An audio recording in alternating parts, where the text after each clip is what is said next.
Ustedes son la luz de la tierra. Ustedes son la sal. Y si la sal se vuelve desabrida, ¿con qué se le puede devolver el sabor? Ya no sirve para nada, sino para echarla a la basura o para que la pise la gente. Ustedes son luz para el mundo. No se puede esconder una ciudad edificada sobre un cerro. No se enciende una lámpara para esconderla en un tiesto, sino para ponerla en un candelero a fin de que alumbre a todos los de la casa. Así pues, debe brillar su luz ante los hombres, para que vean sus buenas obras y glorifiquen al Padre de ustedes que está en los cielos. Señor, nuevamente hoy te agradecemos porque estás presente en este lugar, estás presente en medio de toda esta gente. Danos la gracia de ser sal, de ser luz en medio de nuestra familia, en medio de nuestra sociedad, en medio de nuestra iglesia. Ayúdanos a que realmente tú seas el centro de nuestra vida, que le des sentido a todo. Gloria al Padre, al Hijo y al Espíritu Santo, como era en el principio, y siempre, por los siglos de los siglos. Amén. Bueno, se pueden sentar.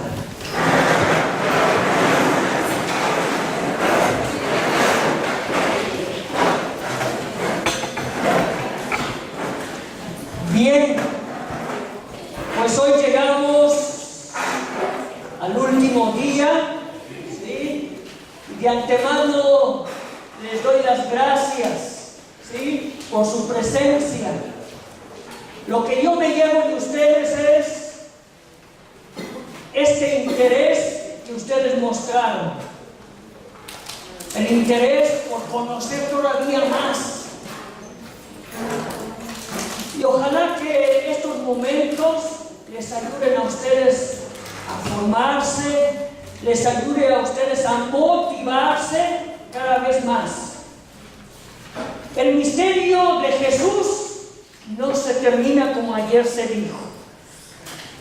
No se puede ahondar todo, ¿sí? Es por eso que en 4 días pues es imposible ahondar todo acerca de este misterio de Jesús. Es un misterio muy grande, ¿sí? Ustedes van a ir entrando cada vez más a este misterio, pues no solamente a través de estos cursos. Estos cursos ayudan, son instrumentos, ¿sí? Pero también déjense ayudar a través de la oración. Después vamos a ver. Es en estos momentos de encuentro con este misterio donde ustedes van a ir comprendiendo cada vez más y más la persona de Jesús, ¿sí? Ojalá pues que la oración sea algo importante también para ustedes en su vida. Bien, ayer empezamos con el punto del nacimiento de Jesús, ¿sí? Hoy vamos a seguir con este punto, nacimiento. El segundo punto que vamos a ver va a ser esta preparación que Jesús hace para su ministerio, para su obra pública que va a realizar, ¿sí? Después de esta preparación que Jesús hace, nos vamos a ir, ¿sí?, a ver qué significa el reino de Dios. El trabajo de Jesús se centra en esto. en el reino de Dios. Todo lo que hacen, sus prédicas, este anuncio de la buena noticia, sus obras, van encaminadas al reino de Dios. ¿Sí? Entonces es importante en Jesús este tema. Después de esto, pues pasamos ya a los milagros, que son un pedacito de este reino de Dios, de esta presencia del reino de Dios. Los milagros, ¿qué son? ¿Sí? ¿Qué quiso manifestar a través de estos milagros? Y por último, a ver si alcanzamos, si no, pues les tocará a ustedes buscar, ¿sí?, el misterio sobre la pasión, muerte y resurrección de Jesús. Si hay un nacimiento, pues también hay una muerte, ¿sí? Y la resurrección nuevamente vuelve a la vida. Bueno, vamos a ver estos puntos. Bien, vamos a ver ahora, ¿sí?, cómo se dio, de qué manera se dio este nacimiento de Jesús. ¿Sí? Lo pueden ustedes ver en el Evangelio de Lucas, capítulo 1 y capítulo 2. ¿Sí? Capítulo 1 y capítulo 2. Ya después lo leen. ¿Sí? Que ya no tenemos pues suficiente tiempo.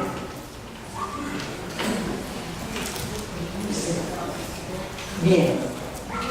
Ahora, como primer punto vamos a ver la actitud de José frente a María. ¿Sí?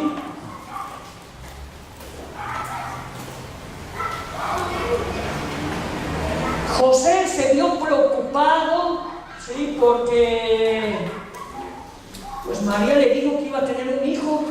Estaban, dice las Sagradas Escrituras, estaban esposados todavía no vivían juntos, todavía no se casaban, pues, todavía no se sellaba el matrimonio, estaban esposados, ¿sí? Y como habíamos dicho los primeros días, cuando estaban esposados no podían tener relaciones sexuales, ¿sí? Y María le dice a José que iba a tener pues un hijo, ¿sí? Esto significaba en la práctica infidelidad en matrimonio. ¿Y cuáles eran las consecuencias? Podía divorciarse y podía María ser apedreada hasta que muriese. ¿Sí? Esta era la última consecuencia. José, como buen judío, lo sabía muy bien. Sabía estas consecuencias. José, sí, le dolió mucho, dudó de María, pero no quiso hacerlo en la manera como se hacía en la costumbre judía. No lo quiso hacer, pudiéndolo haber hecho. ¿Por qué? Porque amaba a María. Esa es la única razón. La amaba, ¿sí? La había conocido bien, sabía quién era esa mujer, ¿sí? ¿Y cuál fue su reacción? La dejo, ¿sí? Pero no voy a presentar una acta de divorcio. Porque al presentar acta de divorcio, ¿qué significaba? Poner a María en evidencia, ¿sí? Y lo podían obligar, por ley judía, de sacarla de su casa y apedrearla. Entonces decide solamente dejar, ¿sí? Dejar. Bien. Aquí vemos unos valores muy grandes de José. El valor del amor. A pesar de que él decide dejarla, de abandonarla, ¿sí? A pesar de eso, él sigue siendo fiel a ella. Entonces aquí está otro valor, el amor, la fidelidad. Otro valor, la respeta. Como mujer, la respeta. Quizás si fuera otro hombre, la trataría como una prostituta. ¿Sí? José le da su dignidad, le da su lugar, a pesar de que le había dicho que estaba embarazada. ¿Sí? Podemos ver pues en José un hombre maduro, que no se deja influenciar por los hechos, que no se deja influenciar totalmente de su cultura. Encuentra otros valores aún más grandes que la propia ley judía. ¿Sí? Bien. ¿Esto por qué es importante mencionarlo? Porque José después, más adelante, como padre, ya vimos las costumbres judías, con estos valores va a formar ¿a quién? A Jesús. Lo va a formar de esta manera.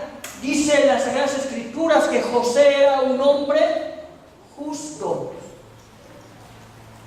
un hombre de Dios, pues, un hombre justo. ¿Sí? Bien, entonces primer punto, ¿sí? En torno al nacimiento de Jesús fue la actitud de su padre, ¿sí? De José, el que lo iba a formar, el que le ayudó a crecer. ¿Sí? Bueno, segundo punto es, en este torno al nacimiento de Jesús, es también la actitud de María ante la propuesta de Dios. ¿Sí? María pertenecía a la clase pobre. Y las personas de las clases pobres siempre estaban en constante oración, pidiendo a Dios por la llegada del Mesías. Pero María no tenía una concepción de un Mesías guerrero, de un Mesías político, de un Mesías que iba a matar, a arrollar a los romanos. No, tenía otra concepción María. ¿Sí? Solamente aquí recalco, María, clase pobre, de constante oración, esperando el Mesías. ¿Sí? Esta actitud de sencillez en María. Esto lo podemos ver también en el Evangelio de Lucas, en esta oración que ella hace, esta oración del Magnífica, es una oración muy bonita, muy humana. ¿Sí?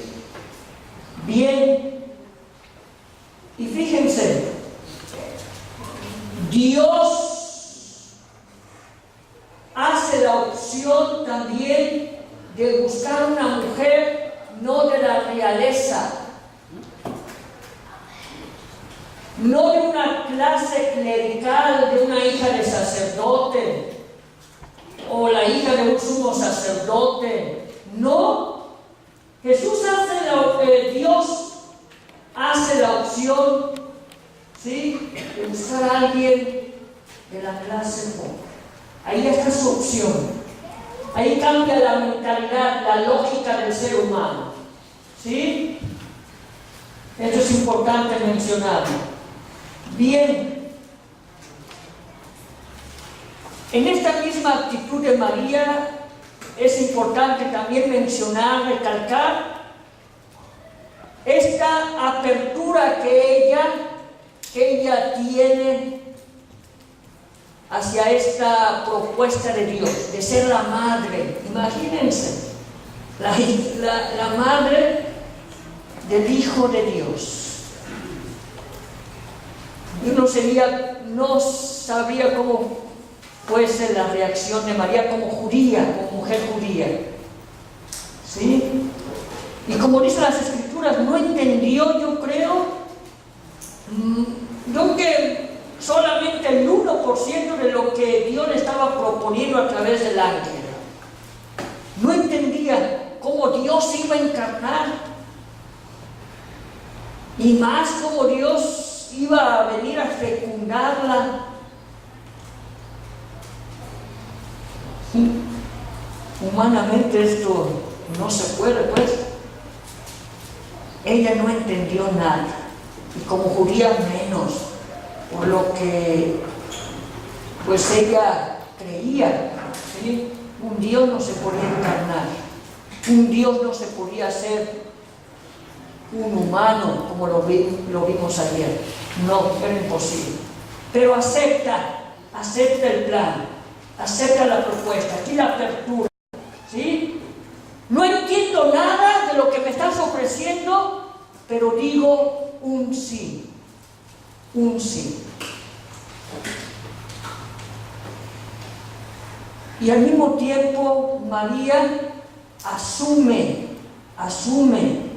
con madurez de una mujer, a pesar de que estaba joven, fue madura en aceptar las consecuencias que podía tener esta decisión. ¿Sí? ¿Cuáles eran las consecuencias? La muerte.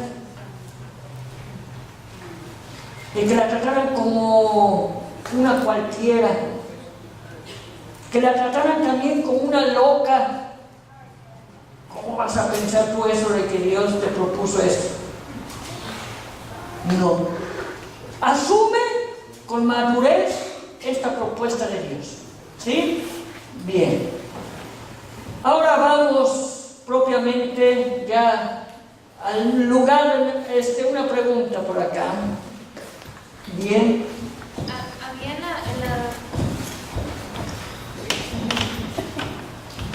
Había en la religión judía como una idea, una percepción de cómo iba a venir el Mesías.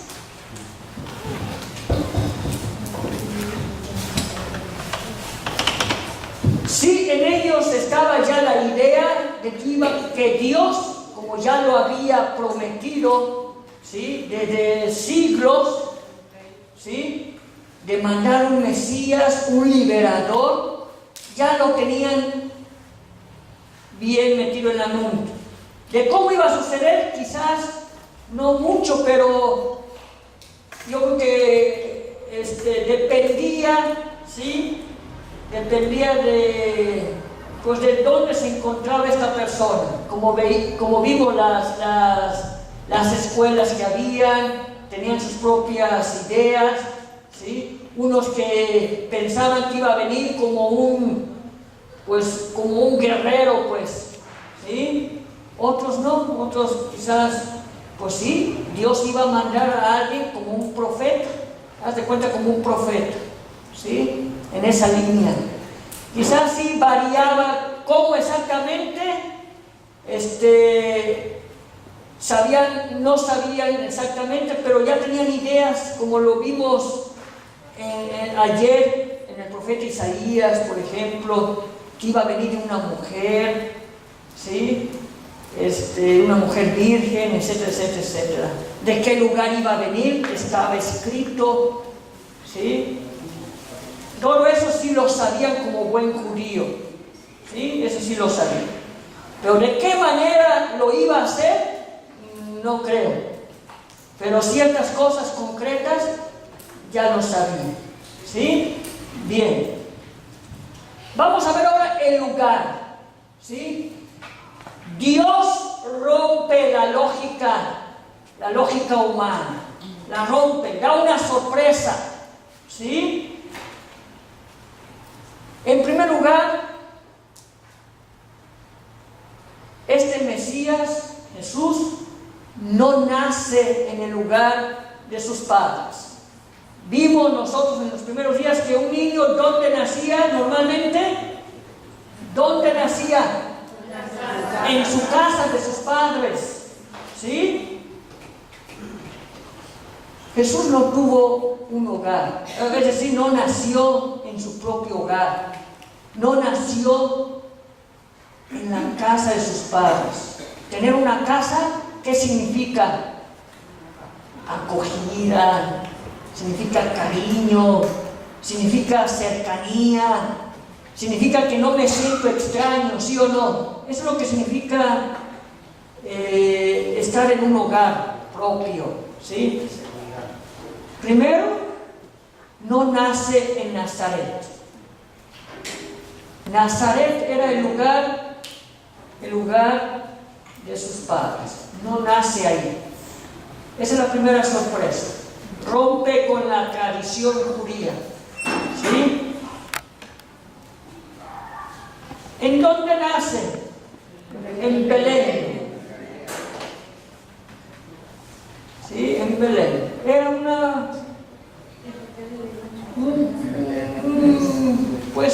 pueblito muy chiquito. ¿Sí? No tenía mucha importancia. Y nace ahí porque, pues, iban a ¿qué? A padronarse.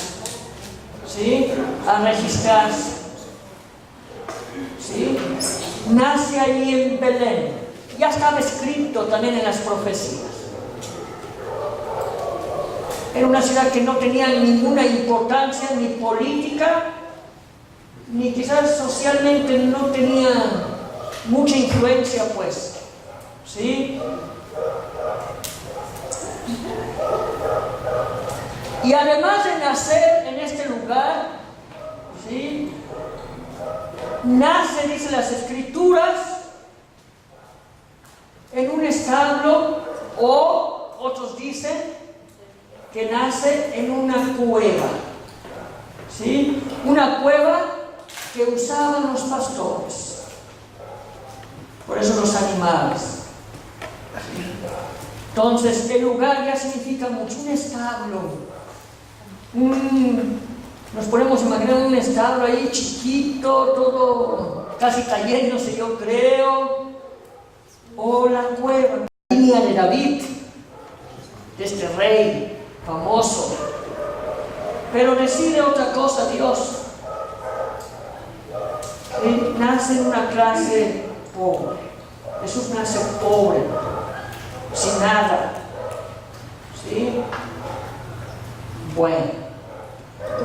Esto es en cuanto al lugar. El lugar ya nos dice mucho, ya nos da un mensaje. Después la fecha. ¿Sí?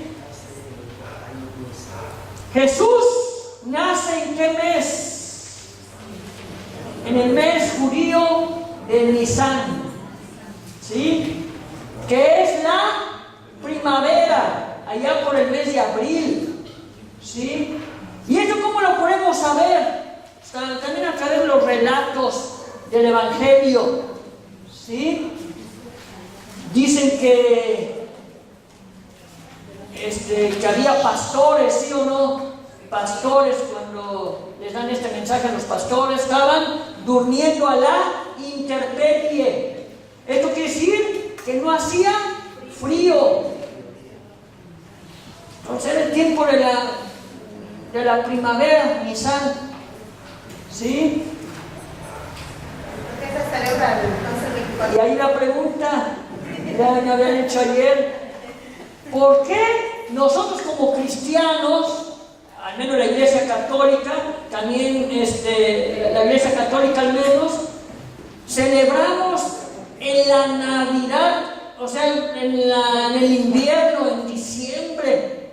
O sea, totalmente contrario, opuesto. Hay muchas versiones. La que a mí más la que más me convence había una tradición romana, que en ese día 25 de diciembre se celebraba una fiesta muy importante, el nacimiento del sol. Entonces la Iglesia lo conecta con esta fiesta. Jesús, el Salvador, como sol, como la luz que alumbra. ¿Sí? El nacimiento de Jesús es como una luz, la estrella Entonces es por eso que la iglesia decidió celebrar el nacimiento de Jesús el 25 de diciembre. ¿Sí? Por esta fiesta pagana, fiesta romana, ¿sí?, del nacimiento del sol. ¿Está aquí claro? Sí, bueno.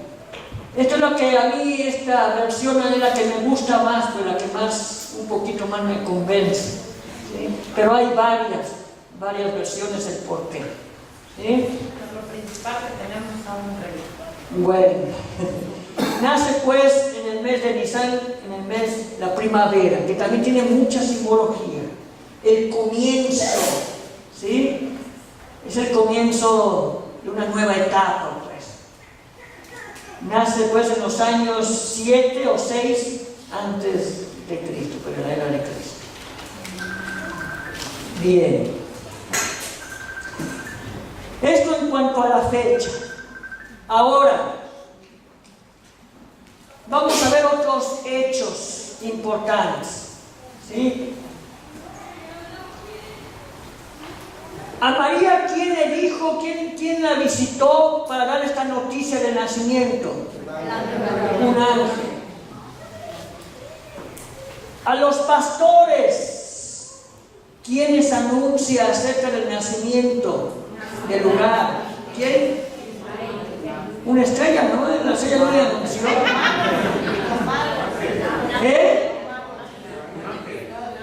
Un ángel les anuncia. Ya después se deja que... ¿Sí? Un ángel. ¿Qué significa el ángel? ¿Quién era el ángel? El enviado, ¿por qué? Por Dios Padre. ¿Sí? ¿Esto qué significa en el nacimiento o en el misterio del nacimiento de Jesús? Significa que era algo divino. El nacimiento no era simplemente algo humano, una propuesta humana. Era algo que venía de Dios, del Creador. ¿Sí? Esto es importante. Segundo, Dios escoge, ¿sí?, según en el Evangelio de Lucas, capítulo 2, versos 20 y siguientes, Dios escoge como destinatarios, los primeros destinatarios de esta revelación de Jesús, o sea, de que Dios iba a nacer en Jesús, en la persona de Jesús, los pastores. Dios escoge los pastores. ¿Sí? Dijimos el primer día o el segundo día que los pastores pertenecían a qué clase. Los pobres. Otra vez los pobres, ahí están. María pertenecía a la clase pobre. Jesús nace como clase pobre, no tiene nada. Y como primeros destinatarios de conocer esta revelación del nacimiento son los pastores. Otra vez la clase pobre. ¿Van viendo la opción que Dios hace? ¿Sí? Los pobres. Dios los escoge para alabar a Jesús, para bendecir a Jesús. ¿Sí? Dios sabe muy bien que los pobres no tenían otra cosa que pensar, ¿sí?, en la llegada de su Salvador, de un Mesías, de un liberador. Por eso escoge a los pobres. No tienen otra cosa en qué pensar. No se afanan en el dinero, en el poder. Dios escoge la mentalidad del pobre, de la actitud del pobre. ¿Sí? Gracias a Dios que esto lo ha recuperado el Papa Francisco. Por eso ha sido revolucionario dentro de la iglesia. ¿Sí? Por eso escogió este nombre de Francisco. Porque el fundamento de la iglesia, ¿sí?, es Jesús, que es pobre. Son los pobres. Esto no quiere decir, ¿sí?, que los ricos no valen. No, eso no.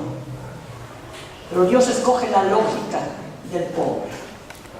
Bien, los magos. ¿Para qué? ¿Qué quería resaltar aquí San Mateo? De que Jesús era un rey, pero no al estilo humano, un rey, ¿sí? Y los reyes, estos magos, que dice el Evangelio, venían de distintas regiones, nacionalidades, por eso la piel era distinta, ¿sí? Esto también tiene un significado grande. Dios se revela, la salvación de Dios es para todas las naciones, no solamente para el pueblo de Israel. Aunque fuese el pueblo elegido, la salvación iba a llegar a cualquier punto de la tierra, a las 4 coordenadas del universo. ¿Sí? Ese es el significado de estos reyes, de estos magos. Y después, estos magos pues, le dan unos regalos, pues. ¿Cuáles fueron los 3 regalos? Incienso, oro y mirra. ¿El incienso qué significa? ¿Por qué en la cultura judía o en la cultura semítica el incienso es bien importante? ¿Sí? ¿A quién se inciensa? Cuando se hacían los sacrificios, ¿sí? El humo llegaba hacia Dios. ¿Sí? Entonces, el incienso significa eso, ¿sí? Nos remite a la divinidad. Con esto que quería decir que Jesús también era Dios. El incienso era Dios. El oro. ¿Se acuerdan de ese pasaje de la reina de Sabá? La reina de Sabá que va a visitar a quién? Al rey Salomón. ¿Sí? Le lleva muchas cosas, entre ellas ¿qué le ofrece? Oro y plata. Eran regalos que se le daban pues, a la realeza, a los reyes. ¿Sí? Con este regalo quería simbolizar que Jesús era rey, pertenecía a una realeza, pero distinta. ¿Sí? Y la mirra, ¿qué es la mirra? ¿Qué es? Un aceite, pero ¿de dónde proviene este aceite? De la corteza de un árbol, ¿sí? No sé cuál árbol, no me pregunten. Aceite de olivo, no era de olivo, era de la corteza de un árbol, ¿sí? Entonces, se utilizaba para ungir, embalsamar, tenía una aroma muy bonita, como la tiene, era una sustancia muy resinosa, ¿sí? Y se entraba para eso, para embalsamar a los muertos, ¿sí? Que también a Jesús lo embalsama, ¿sí? ¿Qué significa eso? Signo de la humanidad, la muerte. Jesús iba a morir. ¿Sí? Es la humanidad de Jesús. ¿Sí? Bueno, estos hechos pues son importantes en el nacimiento de Jesús. ¿Sí? ¿Alguna pregunta? Si no le seguimos. A ver. Yo miré una película una vez de los Reyes Magos, pero dicen que eran 4, porque... Bueno, pueden ser 3, pueden ser 4. ¿Sí? Pero uno como que se perdió, como Sí. que se separó de ellos. No importa el número, ¿sí? Lo que importa es el símbolo, que venían de distintas partes, de distintas culturas. Eso es lo importante. Que sean 3, que sean 4, es como el árbol que dice en la Biblia, en el Génesis, de qué árbol comió Adán. No importa si fue manzana, melón, sandía, no importa el fruto. Es solamente un símbolo.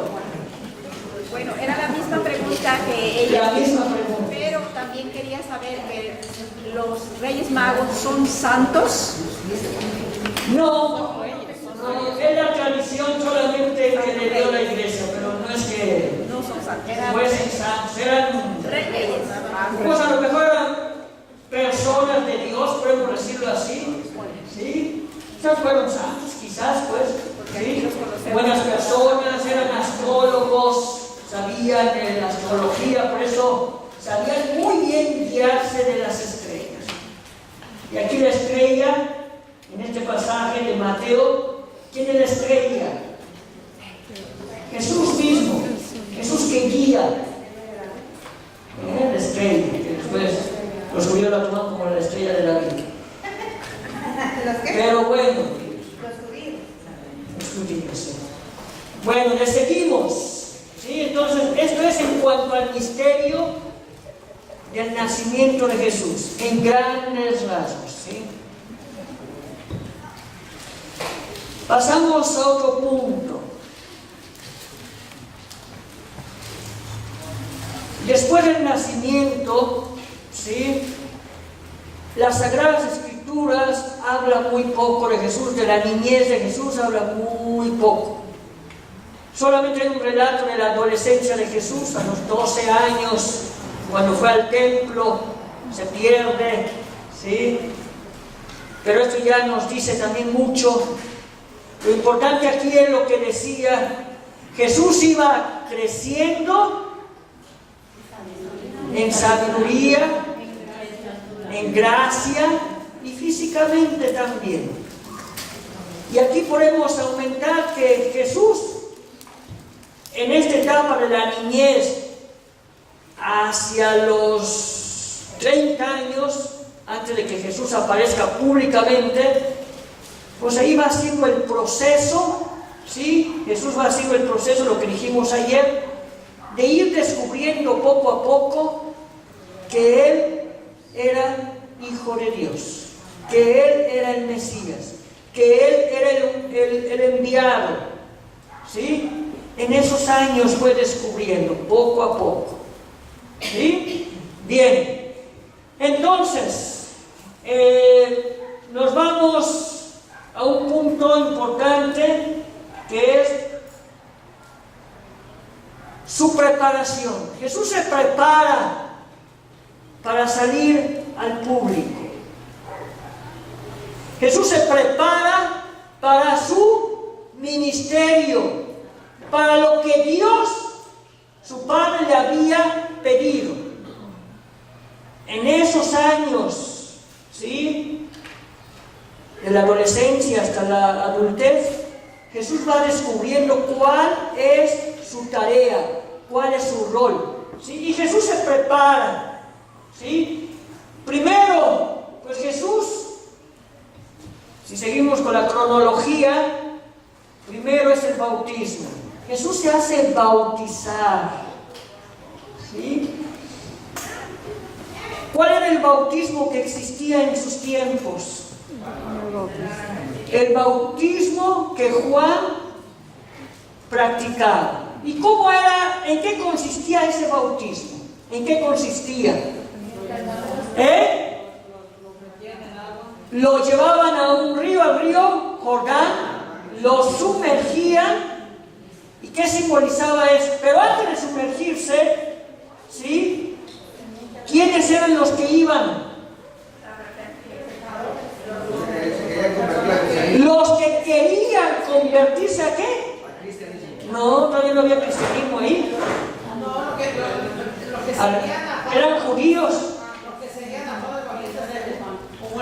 No solamente los que seguían a Juan, los que querían mejorar su vida, ¿sí? Era una opción personal, era una decisión personal, y lo hacía solamente la persona adulta. Aquí no había adolescentes, no había niños como ahora, no había jóvenes, no. Solamente las personas ya adultas eran las que podían ser bautizadas. Era el bautismo propiamente de la conversión, ¿sí? Es lo que significaba la sumersión en el agua. el agua que purifica, te sumerge en la profundidad de Dios. Y sales renovado del agua. Primero te sumerges. Cuando sales significa fui renovado por la gracia de Dios. ¿Sí? Muy bien. Jesús opta, hace la decisión personal de hacerse bautizar. ¿Tenía esa necesidad Jesús?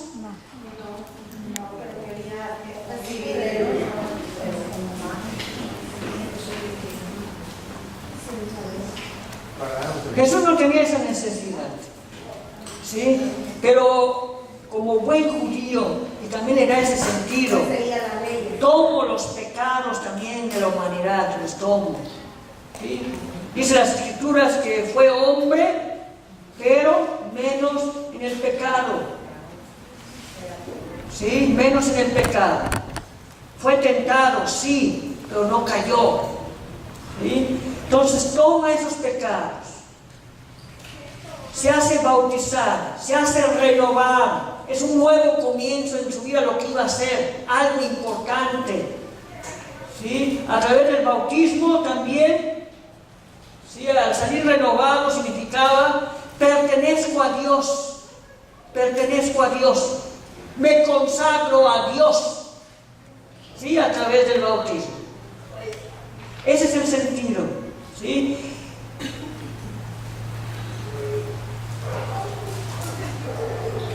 Y aquí hay un elemento nuevo que se introduce, ¿sí? Cuando Jesús se bautiza, fue bautizado, ¿qué sucede? Los cielos se abren, dicen las Escrituras, ¿y qué más? Baja el Espíritu, ¿sí? ¿Y qué más? Y hay una voz que dice, este es mi Hijo amado. Escuchen. El primer elemento nuevo es el Espíritu. No es solamente ya el agua, es el Espíritu. Jesús ya introduce el nuevo bautismo, ¿sí? Es el Espíritu el que consagra, después vamos a ver. Y la voz de Dios que dice, este es mi Hijo, concéntrense en Él, porque Él es el Mesías, es el ungido por mí, ¿sí? Pongan en el centro de sus vidas, pues, a mi propio Hijo, porque ahí estoy yo, ¿sí? El centro, pues, ya del reino de Dios, que después vamos a ver, el centro del reino de Dios va a ser ya Jesús. Por eso que la voz de Dios, escuchen a mi Hijo, este es mi Hijo, véanlo, fijen su mirada en Él, porque Él va a ser el centro del reino de Dios, ¿sí? Muy bien. Ahora, después de que Jesús se hace bautizar, Jesús se retira. ¿Se retira ¿dónde? Al desierto, ¿sí? En el desierto, ¿qué hay? Nada, ¿sí? No hay nada. Hay animales, sí, hay personas que vivían, sí, pero muy allá, ¿sí? Era casi imposible vivir ahí, ¿sí? Jesús decide entrar en el desierto antes de empezar ya su trabajo, ¿sí? Es en el desierto donde hace una experiencia fuerte de su Padre, ¿sí? De una manera distinta. Ya la había hecho, ¿sí? Cuando iba, pues, en su familia, cuando iba a la sinagoga, allí experimentaba a Dios, sí, pero ahora lo iba a experimentar de una manera muy distinta, ¿sí? Si vamos al desierto, no escucharemos más que el viento, ¿sí? Y es ahí donde iba a encontrar a Dios, pero no iba a ser nada fácil, ¿sí? es donde fue tentado pues también. Pero aquí, ¿qué es lo esencial? Jesús decide ir al desierto para fortalecer su fe y fortalecerse en el Espíritu, ¿sí? Encontrándose con Dios y encontrándose consigo mismo, ¿sí? Eso fue la experiencia del desierto. ¿Está bien? Después del desierto, ¿sí? Ahora sí empieza su vida de trabajo, podemos decirlo, de acción, ¿sí? Y dice San Marcos, en el Evangelio de San Marcos podemos encontrar todo esto de una manera muy clara. Después de que Jesús viene del desierto, su primera actividad fue ir a la sinagoga. ¿Sí?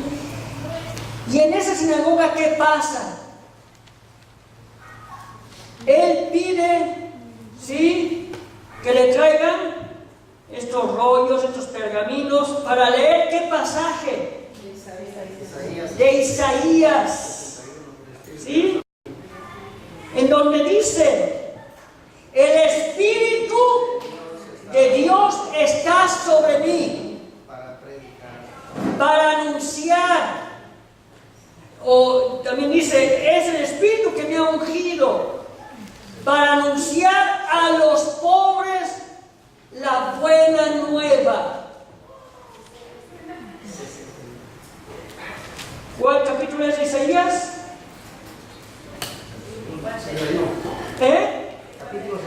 Capítulo 61. ¿Sí? Es un pasaje muy bonito. ¿Qué elementos encontramos aquí nuevamente? El Espíritu. Es el Espíritu, ¿sí?, el que unge, es el Espíritu el que lleva adelante, o el que va a llevar adelante la tarea de Jesús. El Espíritu, ¿sí?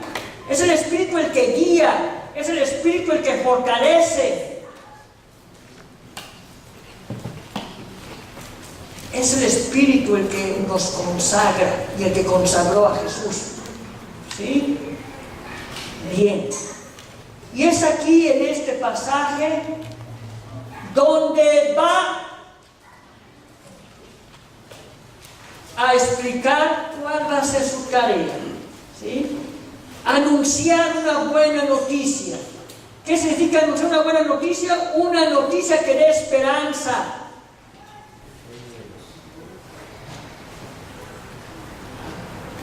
De una realidad nueva. ¿Sí? ¿Y a quién voy a anunciar? Y aquí está, ¿a quién va dirigido este anuncio? A los pobres. Otra vez aquí están los pobres. Los pobres son los destinatarios, aunque es la humanidad también, pero especialmente a los pobres, porque eran los que estaban sufriendo, los que llevaban la carga más pesada en estos años de colonización de los romanos, ¿sí? Bien, etcétera.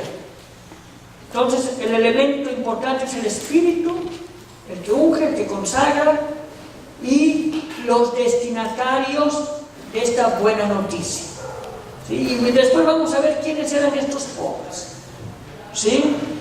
Bien. Después, otro elemento importante, ¿sí?, para su ministerio, ya lo mencionamos, fue la vida de oración. Jesús, antes de empezar el día, se iba a la montaña a orar. Antes de empezar su trabajo, antes de empezar el encuentro con la gente, antes de empezar su caminar de pueblo en pueblo, Jesús lo primero que hacía era encontrarse con su Padre. Oración significa encuentro. Oración significa relación. ¿Sí? ¿sí? Y al terminar el día, también dicen las Escrituras que Jesús nuevamente se pone en oración. Al comenzar y al finalizar sus labores, ¿sí? Y ahí vemos muchos pasajes. Una vez, pues, hay un pasaje también ahí que conocemos todos, que había una muchedumbre que buscaban a Jesús, ¿sí? Pero Jesús estaba cansado. Jesús también, pues, se retiró ese día, pues, para orar, para estar a solas. Oró, hizo su oración, lo que sea, y después, ¿qué dijo? A eso he sido enviado, a proclamar una buena noticia a la gente. Se baja. ¿Sí?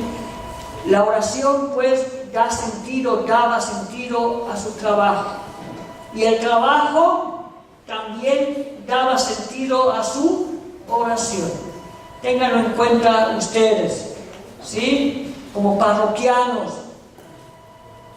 sobre todo los líderes, los que tienen una responsabilidad, y para cualquier cristiano tenemos que, pues, practicar esto, ¿sí? Como buen cristiano tenemos que estar en continua comunicación con este Padre que le da sentido a nuestra vida, a nuestro trabajo, etc. Bien, ¿hasta aquí todo claro? Bueno, pasamos a otro punto. El reino de Dios. ¿Sí? El reino de Dios. Vamos a ver el concepto.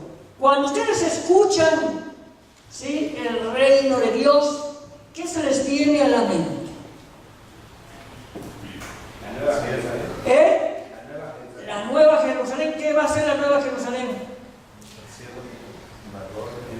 El cielo. ¿Qué más? ¿Qué más se les viene a la mente? Estar en la presencia del Señor. ¿Eh? Estar en la presencia de Dios. Estar en la presencia de Dios. ¿Qué más? La gloria. ¿Qué más? Vida eterna. Vida eterna. ¿Qué más? La gente que siguió a Dios. La gente que Siguió a Dios. siguió a Dios. ¿Qué más? ¿Eh? La casa de Dios. ¿Cuál es la casa de Dios?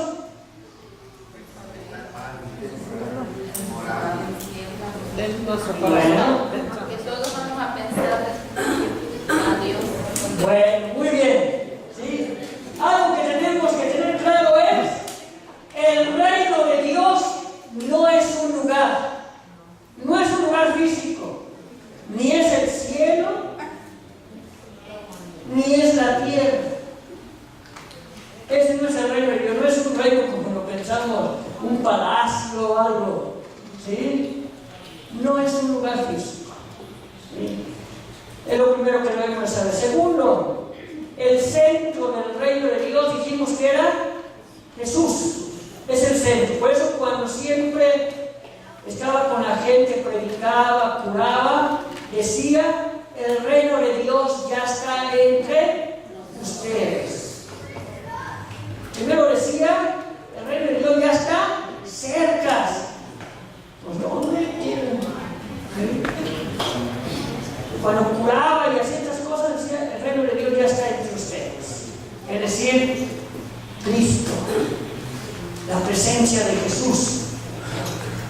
¿Sí? Ya era una probadita del reino de Dios. Es decir, es el centro del reino. ¿Sí? Bien, tercero, el reino de Dios es el centro del anuncio de Jesús. Lo que iba a anunciar Jesús es el reino. ¿Sí? Su trabajo era construir el reino. Este era. Entonces toda su vida tornaba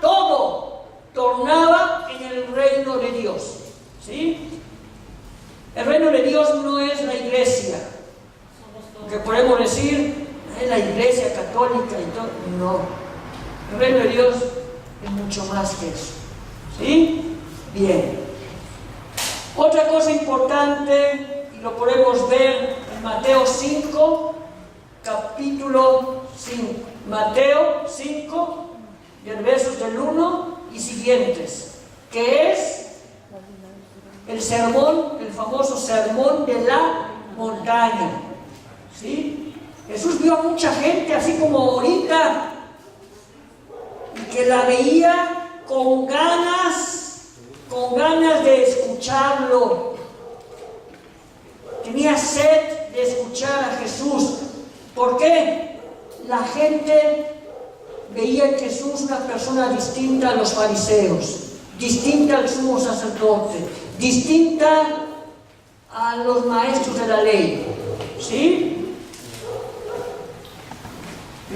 Jesús tenía autoridad, dice el Evangelio, se ganó a la gente por su manera de anunciar y por su manera de vivir. Entonces era distinto, ¿sí?, a la predicación de los fariseos, la predicación de estos que sabían la ley. ¿Sí? Bien. Entonces vio a la gente y vio la necesidad que tenían de escucharlo y hace este sermón, las bienaventuranzas, pues, que es un programa de vida. ¿Sí? Un programa.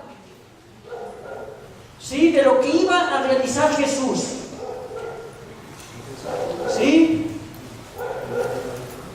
Y aquí se nos dan los valores del reino de Dios. Los valores. Así se construye el reino de Dios. ¿Cómo se construye? A través de estos valores. ¿Sí? La justicia es un valor.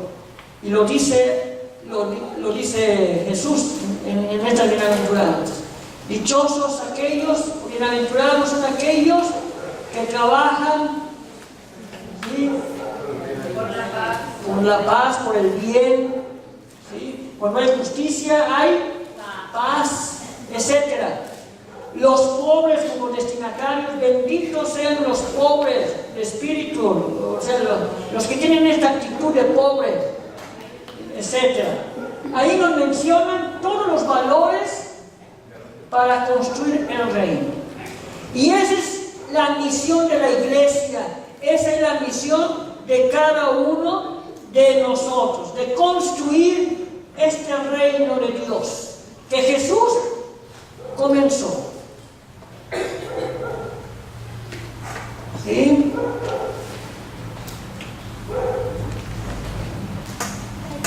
Esta es nuestra misión, este es nuestro trabajo, construir el reino. Si no tenemos esto en mente, pues estamos, como dicen por ahí, orinando fuera del... ¿Cómo se dice?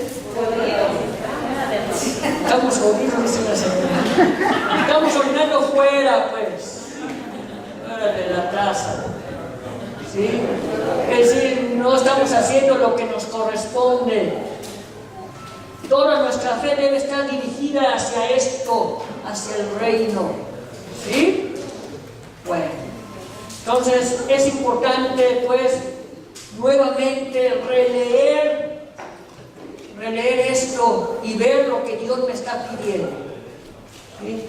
¿Qué granito de arena puedo yo aportar a mi familia, a mi iglesia, a mi sociedad? ¿Qué granito de arena para construir este reino? ¿Sí? Bueno, y pasamos a otro. Creo que aquí se me mueve. Creo que sí. Otro punto importante. Ay, joder, a ver si alcanzamos. Es los milagros. Los milagros. ¿Sí? ¿Qué son los milagros? Manifestación de Dios. Bien, ¿qué más? ¿Qué son los milagros? Cuando escuchamos decir, híjole, se hizo este milagro, o Jesús hizo este milagro, etcétera, etcétera. ¿Qué es un milagro? ¿De qué se trata el milagro? Bueno, es una manifestación de que el reino está presente. ¿Qué más? La misericordia de Dios hacia la persona. Después vamos a ver eso, ¿sí? Donde se manifiesta el poder del Señor. Muy bien, sí, bien. Esto es propiamente algo que sobrepasa nuestra naturaleza humana.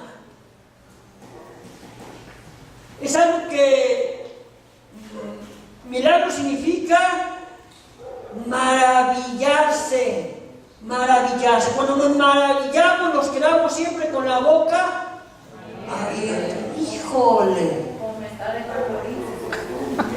¿cómo pasó esto? No me explico. Humanamente no hay una explicación, etc. Cuando sobrepasa la naturaleza humana.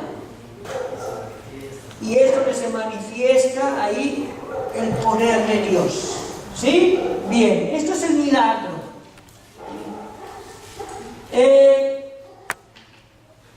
Esta es una realidad que no podemos negar de la vida de Jesús.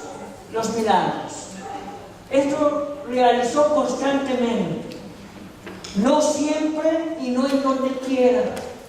¿Sí? Hay dos preguntas importantes que nos podemos hacer acerca de los milagros de Jesús. Primera pregunta es, ¿por qué o para qué obraba Jesús milagros? ¿Para qué? ¿Con qué fin? ¿Con qué fin? Es la primera pregunta. Segunda pregunta es, Jesús, al realizar estos milagros, ¿qué sentido le daba? ¿Qué sentido le daba? ¿Sí? ¿Por qué o para qué obraba Jesús milagros? ¿Y qué sentido le daba a estos milagros? ¿Qué mensaje le daba? Pues ¿sí? liberaba a las personas de sus dolencias, de sus tormentos. Sí, muy bien. Vamos a ver ahorita. Bien, muchas veces cuando pensamos en Dios y hablamos de Él, lo que más nos llama la atención quizás en el primer momento es la fuerza, su poder, ¿sí?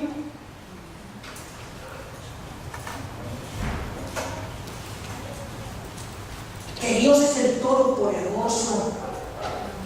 Si vamos y contemplamos la naturaleza, por ejemplo, si vamos al mar y vemos la inmensidad, las olas, la variedad de árboles, la variedad de animales, la variedad de peces, etcétera, etcétera, nos quedamos maravillados y decimos, ay, Dios es realmente poderoso. ¿Sí? De esto nos maravillamos nosotros, ¿sí? Quizás en primera instancia. Mas sin embargo, ya al acercarnos ya más detenidamente a lo que los evangelios nos anuncian, llegamos a otra conclusión diferente. Una conclusión que es mucho más bonita, con la que Dios se revela a sí mismo. ¿Sí? ¿Y cuál es esta? Que la grandeza de Dios, que el poder de Dios, ¿sí? O podemos decirlo, que la grandeza de Dios no está en su poder solamente, no se centra en su poder, no se centra en su fuerza, ni tampoco en el dominio que ejerce sobre las personas, sobre acontecimientos, Eso no es lo más importante de la grandeza de Dios, el poder, su poder. El verdadero poder de Dios, ¿cuál es? La misericordia, su amor. El amor. Su amor que ha tenido especialmente para el ser humano. Y no solamente para el ser humano, sino para toda, y no solamente para toda la humanidad, para todo el cosmos. ¿Sí? La hermana había mencionado esto ayer, ¿sí? El aspecto cosmológico de Cristo. Nuestros ojos solamente ven este universo, pero el cosmos es mucho más grande. ¿Sí? Nuestro sistema planetario no es el único solamente, hay otros. ¿Sí? Entonces, esta es la grandeza de Dios, el amor que nos ha tenido. Y cómo ha mostrado Dios este amor a través de su Hijo. Y su Hijo lo mostró a través de milagros también. ¿Sí? A través de milagros. Bueno, entonces, ¿por qué Jesús hacía milagros? ¿Por qué? Vemos en Mateo capítulo 4, versos del 1 y siguientes, ¿sí? Nos dice primero que Jesús no hizo milagros para sí mismo, para Él mismo. No lo hizo en favor de Él. ¿Sí? Este relato de Mateo capítulo 4 es cuando está en el desierto, cuando tiene la tentación, ¿sí? Cuando el diablo le dice, a ver, si eres tan poderoso, si dices que eres Dios, que eres el Hijo de Dios, demuéstramelo, ¿sí? Demuéstramelo. Convierte estas piedras en pan. Estaba haciendo ayuno Jesús, ¿sí? Estaba haciendo ayuno. Además de la oración, hizo ayuno como buen judío, ¿sí? Fortalecía su espíritu. ¿Y cuál fue la respuesta de Jesús? No solo de pan vive el hombre, sino de toda palabra, ¿sí? Que sale de Dios.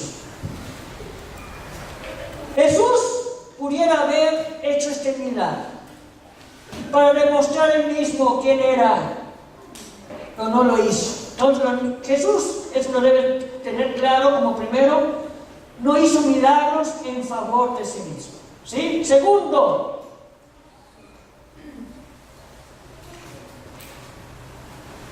en el relato de Lucas 9, versos del 51 al 55, ¿qué nos dice? ¿Sí?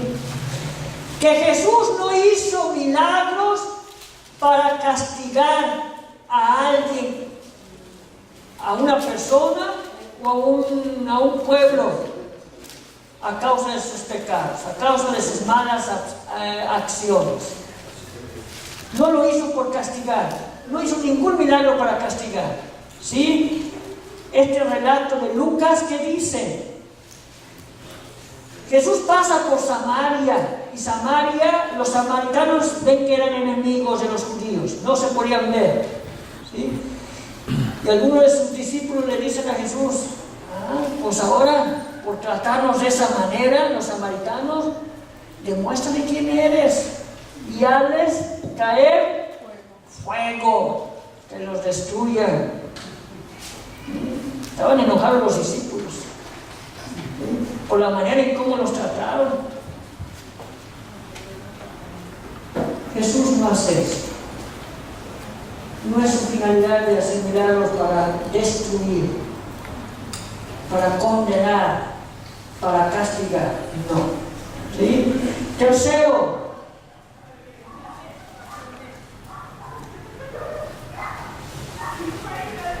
en Mateo 12, versos de 38 a 39, ¿Qué nos quiere decir aquí Jesús? Que Él tampoco hace milagros para satisfacer la curiosidad de alguien. ¿Sí? Para satisfacer la curiosidad de alguien que no creía en Él. O para ganarse, no sé, el favor de las autoridades, por ejemplo. ¿Sí?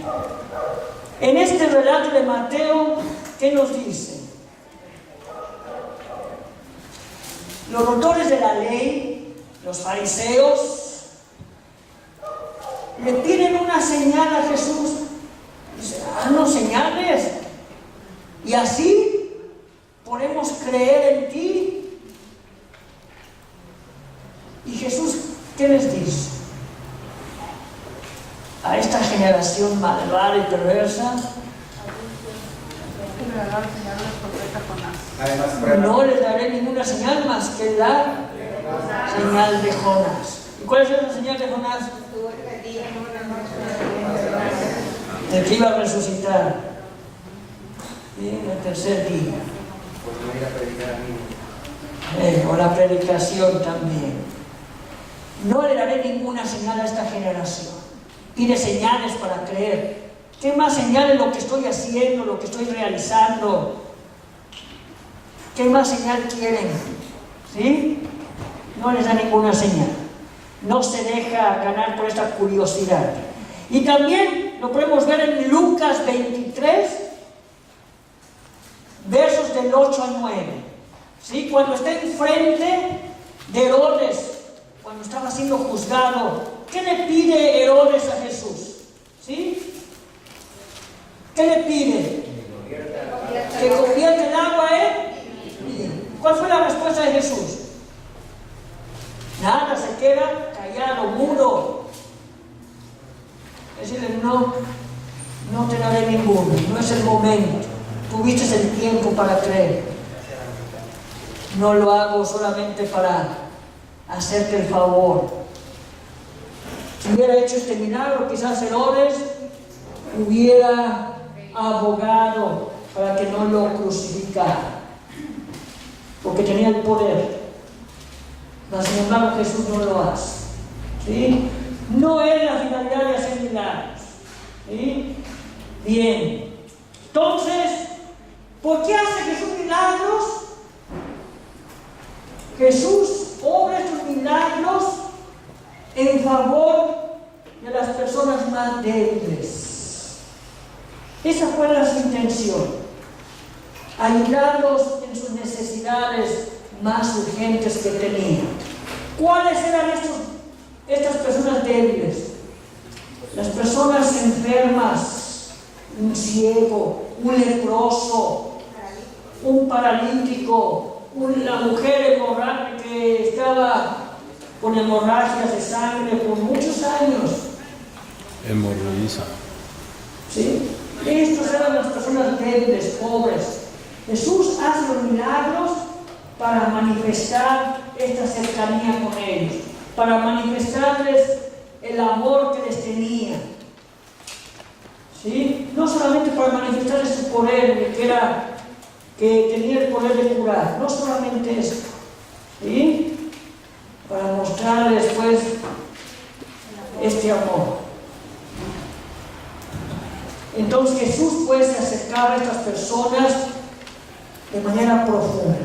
Acuérdense cuando un enfermo, cualquier enfermo, ¿sí?, estaba destinado a salir de la comunidad. Lo aislaban. ¿Por qué?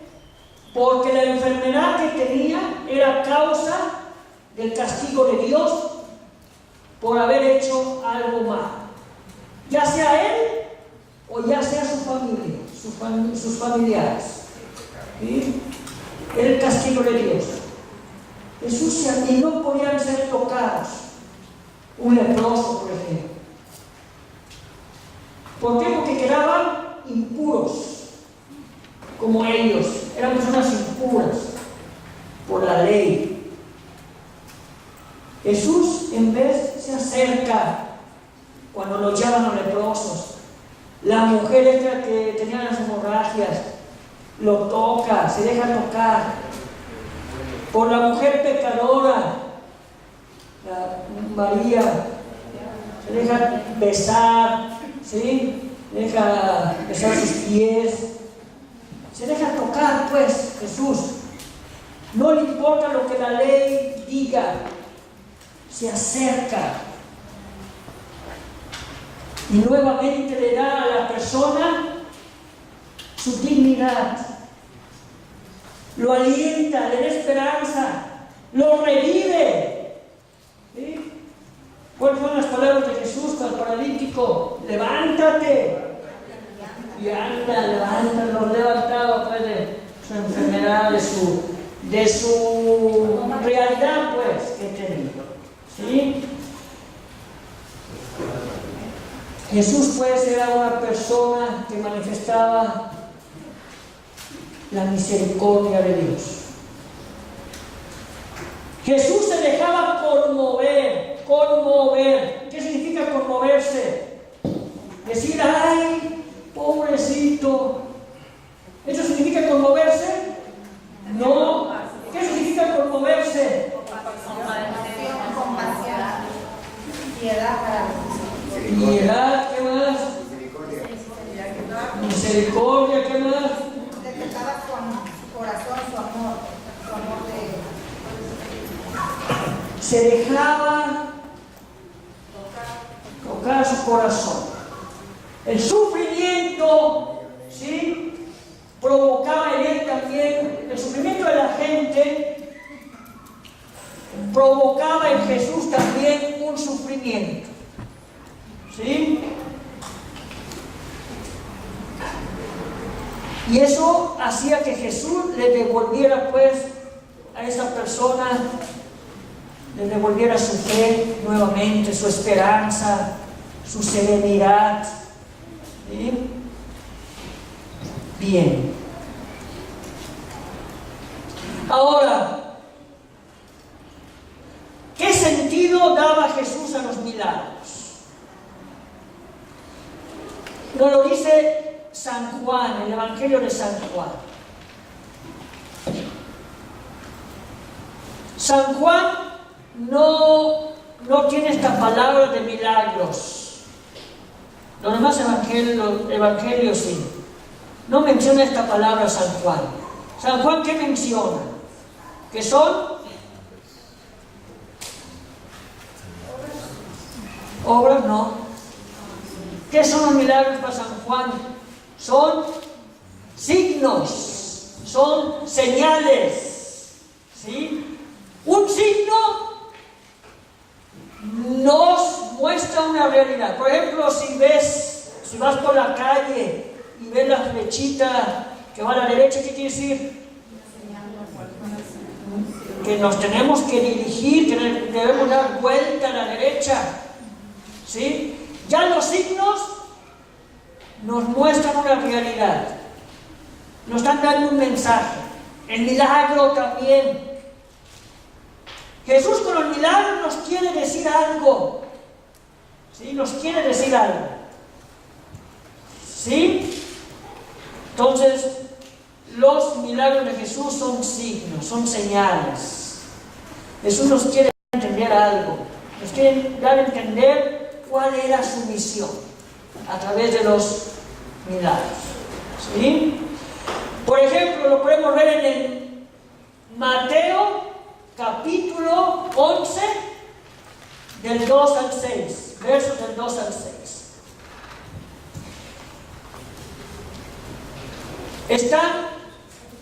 Jesús pasa, pero primero están Juan el Bautista ahí con algunos de sus discípulos, Juan el Bautista. Luego pasa por ahí pues Jesús, ¿sí? Y San Juan el Bautista manda a estos seguidores de él a preguntarle a Jesús si él era el que deberían de esperar o era otro. ¿Sí? ¿Y cuál fue la respuesta de Jesús? ¿Cuál fue la respuesta de Jesús? Vayan y díganle que curo cojos, que los ciegos ven, que los cojos caminan, etc. Esos son los milagros de Jesús. Es decir, estos milagros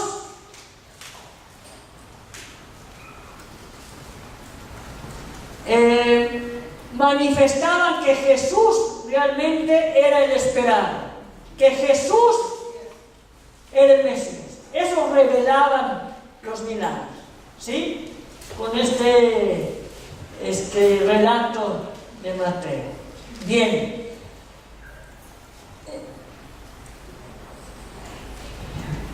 Termino ya lo último acerca de los milagros. Otras cosas que debemos de considerar es que los milagros que Jesús realiza no están aislados, que no porque se le ocurrió a Jesús en ese momento hacer un milagro, lo hago, porque le dio la gana hacer el milagro, lo hizo. No, estaba conectado con ¿qué cosa? Con su predicación, ¿sí? Entonces el milagro y el anuncio de Jesús del reino de Dios están conectados, ¿sí? Ahí con los milagros Jesús quería decir, el reino de Dios ya está. La salvación al pueblo de Israel ha llegado. Esto es lo que quería decir Jesús con el milagro. La salvación ha llegado. Con mi persona, con mis hechos. ¿Sí? Muy bien. Entonces podemos decir que los milagros son una buena noticia también. Una buena noticia.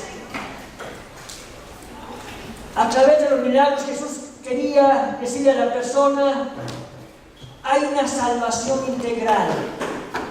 Integral de toda la persona. No solamente te curo de lo físico, ¿sí? Cuando Jesús curaba también decía, tus pecados te son perdonados. Es decir, las dos dimensiones del ser humano, la dimensión espiritual y la dimensión corporal. Jesús con sus milagros toca estas dos dimensiones del ser humano. Y también había una condición para hacer los milagros. ¿Cuál era esta condición? Tener fe. Tu fe te ha salvado. Tu fe te ha curado. Tu fe. Si no había fe, no había milagro. ¿Sí?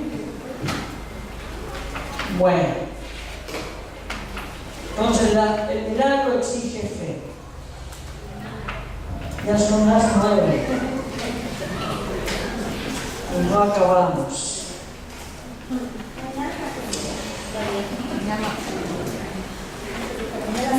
Vamos a ver solamente un punto y terminamos, que es el mensaje de Jesús acerca de la reconciliación y de la misericordia. Estamos en el año de la misericordia, ¿sí?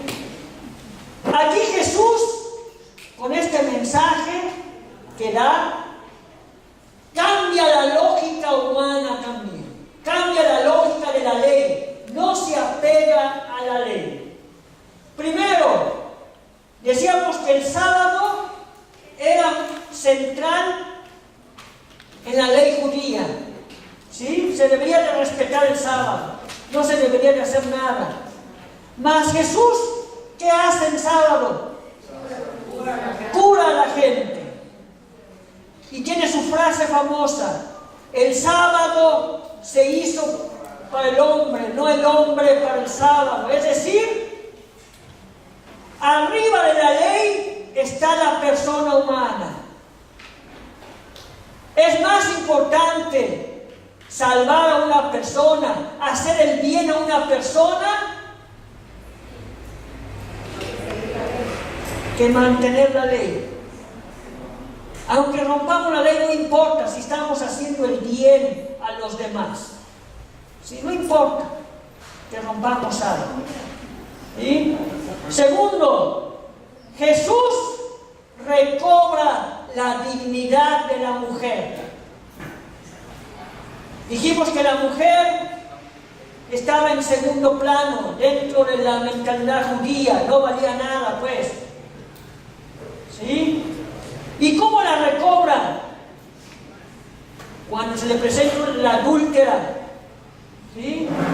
Jesús, ¿dónde la pone a esta mujer? Cuando se la presenta, ¿dónde la pone? ¿Dónde ponen a esta mujer adúltera? Cuando le llegan a Jesús. En el centro. Jesús la pone en el centro, dice el Evangelio. En el centro de toda la gente. A Jesús le hacen bolita. ¿Sí? Para decirle, la mujer tiene su dignidad, la mujer vale. Y a pesar de que ha hecho algo indebido, no es el fin del mundo. ¿Sí? Por eso le decía, ¿quién te ha condenado? Yo no te he condenado. Vete en paz, pero ya no vuelvas a hacer lo mismo. ¿Sí? Cuando se encuentra con la samaritana, el encuentro también anima a esta mujer que estaba también, se había casado ya con varios, se le había muerto. ¿Sí? Era esperanza. Se deja seguir por las mujeres. Jesús no solamente tenía sus discípulos o los que lo seguían, hombres, varones, también mujeres, y les daba su lugar de importancia dentro de esta responsabilidad. ¿Sí? Tenía esta amistad importante de las hermanas de Lázaro, una amistad libre que tenía con ellas, etc. Ahí estaba mostrando Jesús la misericordia del Padre. Otro punto importante es el encuentro con los publicanos. Por ejemplo, los recaudadores de impuestos eran mal vistos, eran pecadores públicos porque se robaban el dinero, porque estaban con el poder del Imperio Romano, etc. Y el ejemplo que nos pone el Evangelio es el encuentro con quién. Saqueo. ¿Sí? El encuentro con Jesús lo cambia. Dice, voy a pagar lo que robé, voy a pagar lo doble o lo triple y se lo voy a dar a los pobres. ¿Sí?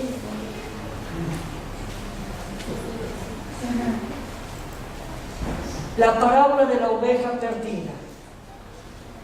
La prioridad de Jesús no son aquellos que ya están en el carril. La prioridad de Jesús son los que necesitan de Él. No son los sanos los que necesitan el médico, sino los enfermos.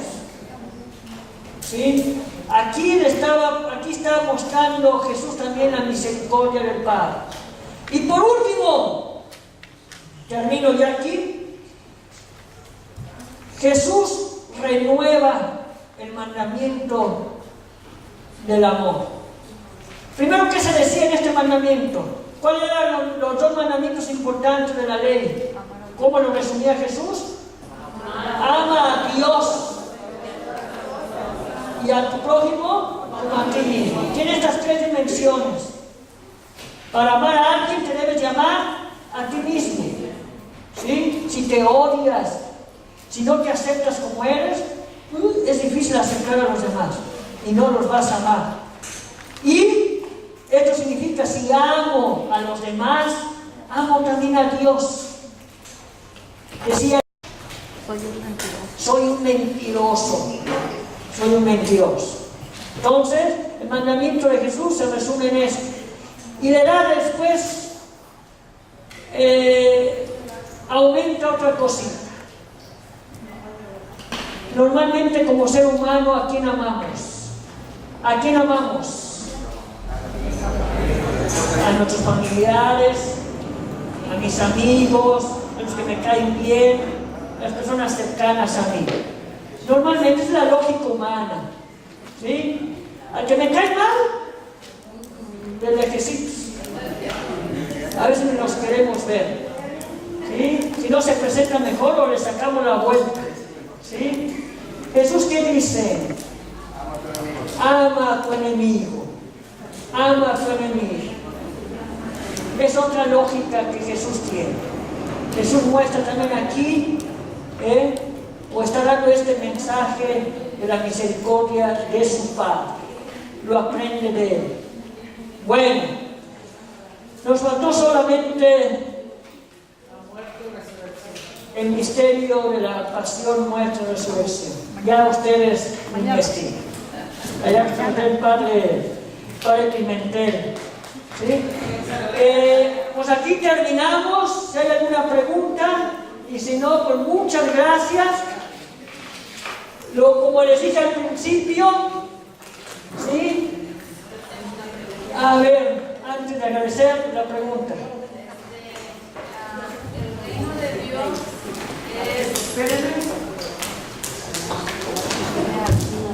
El reino de Dios es como él cumplió al lado que le dijo, en verdad te digo que estarás en el paraíso. Es lo mismo el reino con el paraíso. Dijimos que el reino de Dios no es un lugar, no podemos decir que es el cielo, la tierra o un lugar específico. El reino de Dios son valores, son actitudes, es un estilo de vida el reino de Dios. ¿Y cómo lo estamos construyendo? Dijimos, a través de la justicia, a través del respeto, a través de la dignidad, a través de la paz, etc. ¿Sí? Así, con esto construimos este reino de Dios. Y a eso estamos llamados. Y esa fue la misión de Jesús. No es un lugar. No. Bueno, pues muchas gracias a ustedes. Lo que me llevo es, pues, este interés de ustedes. Decía ahí en el Facebook, me encontré, decía, era algo así de México, que decía, ojalá que la educación, ¿sí?, también tenga la misma pasión para nosotros como lo es el fútbol. Ojalá que el estudio de las Sagradas Escrituras, ojalá que este misterio de Jesús también sea nuestra misión, que nos emocionemos. Ojalá que esta pasión siga estando en sus corazones. ¿Sí? Pues muchas gracias, que Dios los bendiga. Me gustaría agradecerle a cada uno de ustedes por haberse dado este tiempo, por 4 días. Ya sé que vienen después de trabajar, cansados, con ganas de irse a la casa y que los chiquillos ya les voltearon todo allá, a ver cómo encuentran. Muchas gracias, un fuerte aplauso a cada uno de ustedes por haber venido. Agradeciéndole también al Padre, que ahorita me ayudan los señores a recoger las mesas y eso. Agradecemos al Padre, como les decía ayer, si alguien gusta hacerle un regalo, una donación para su ministerio allá en el seminario, se lo hacen personalmente a él. Muchísimas gracias, que descansen, que el Señor esté con ustedes. Los bendiga Dios omnipotente, en nombre del Padre, del Hijo, del Espíritu Santo. Muy buenos